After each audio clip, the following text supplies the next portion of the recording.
Greetings, Earthlings. I hope you're all fine and dandy. I am. And I was just going to show you my TBR for March 2026. It's going to be a little mixture of British Library crime classic books, a Mills and Boon, a little thriller, and some Agatha Christie thrown in, of course.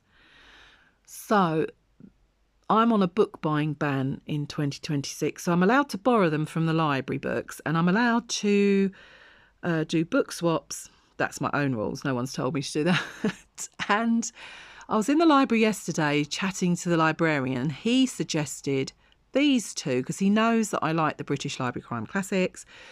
And he said to me, wait there. And he bought me this one. This had only just come into the library. No one has borrowed it yet.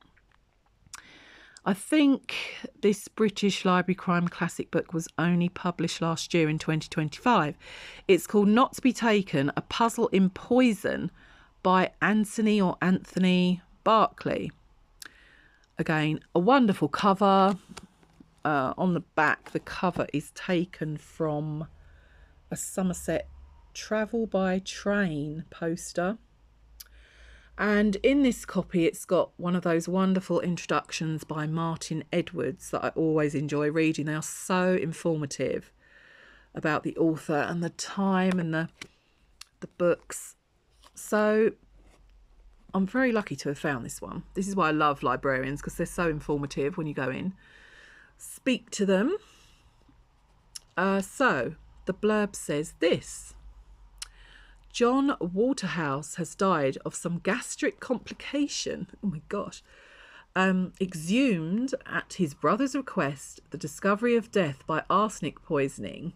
Oh my goodness, this is just caught my attention straight away.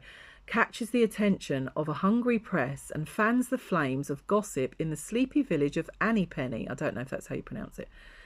As rumours of Nazi intrigue and that burning word murder spread and smoulder, the deadly puzzle edges towards a toxic truth. So it was originally serialised in 1937-38 in John O'London's Weekly, with a prize offered to readers who could solve the mystery before its final chapter. What a great thing to do. So that will be my first read of March. I'm not going to be reading that much in March because I'm hoping that in the UK the sun will start shining from all the rain and I can get out and about a little bit more, visiting places and visiting friends. So the next one that the librarian has recommended to me is called The Guilty Party by Mel McGrath. Now, I wouldn't have picked this one up. I don't know, the cover is a little bit intriguing, but the blurb is wonderful. When I read the blurb, I said to him, oh yeah, and then he's going, oh, and this one, I was like, no, I can't take any more because I've got enough to read. So on a night out, 4 friends lose each other in the crowd, and separately they witness a stranger in trouble. One by one, they each decide to do nothing to help. I don't know if I could have believed that of women, whether they would, or 4 friends, maybe they're not all women. One by one, they each decide to do nothing to help. Later, a body washes up on the banks of the Thames, and the group knows that ignoring the woman has left blood on their hands. But why did each of them refuse to step in? Why did none of them want to be noticed that night? Who is really responsible? So, of course, I'm going to read that. That's my kind of book. So I'm really looking forward to read. So I'm going to read those 2 first as they're from the library. Then I'm going to have a reread of another of the British Library crime classics that I love. It's called Murder at the Manor, Country House Mysteries. And this is edited again by the wonderful Martin Edwards. And this is the first book I ever read that got me hooked onto the British Library crime classics.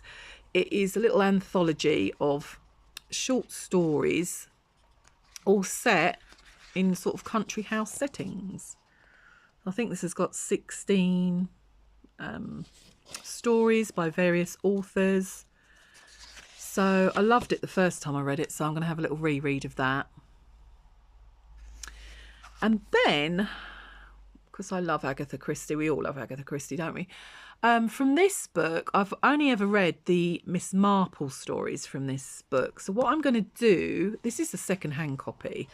Can I just say I will never do this in the index? This, I don't know, and there's a page ripped out here. I don't know why the original owner did that. But some of these short stories in the index, it's quite a big index. Some of them are made into plays, dramatisations in a programme called the Agatha Christie Hour from years and years ago.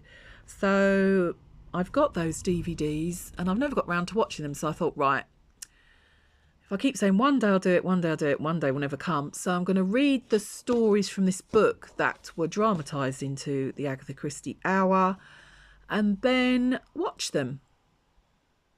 So looking forward to that.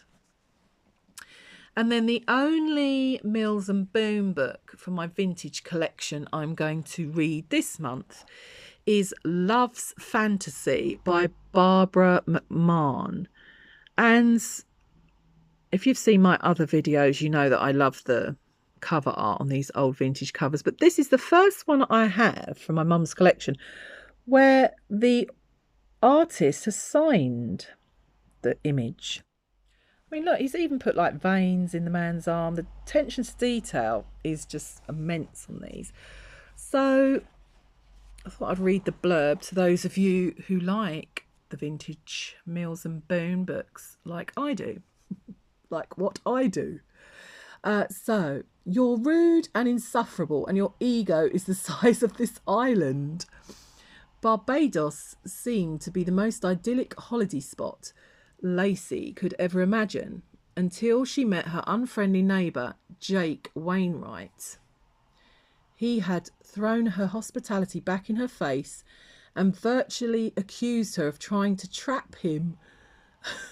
Lacey couldn't deny the powerful attraction she felt for this dynamic businessman, but how could she come to terms with a man who believed that love was an overrated emotion? And was she going to be around long enough to find out? I love these old stories, how people talk to each other in them. It's just so wonderful. So that's the only Mills and Boon book I'll be reading. And then if I've got time, I'm going to delve back into the Agatha Christie Hercule Poirot short stories. I won't be reading them all, but maybe just my favourites from there. I love these books. These are so big. I won't be taking this out and about with me because it's like a chunk of a brick, but just wonderful to have them all in one volume. Masterpieces in miniature, it really is. And then to try and get the sun to shine, I'm going to burn from March the 1st my little lemonade candle and anything spring-like, maybe a lemon lavender candle as well. Oh, because the weather has been so poop in the UK. So that's my TBR. Going to get busy reading that from Sunday. So whatever your TBR is for March, I hope you enjoy it. I love watching people's TBRs because it gives me so many book recommendations. I've got a list as long as my arm, I think, of books I want to buy next year, not this year. So thank you for watching, and until my next video, ta-ta.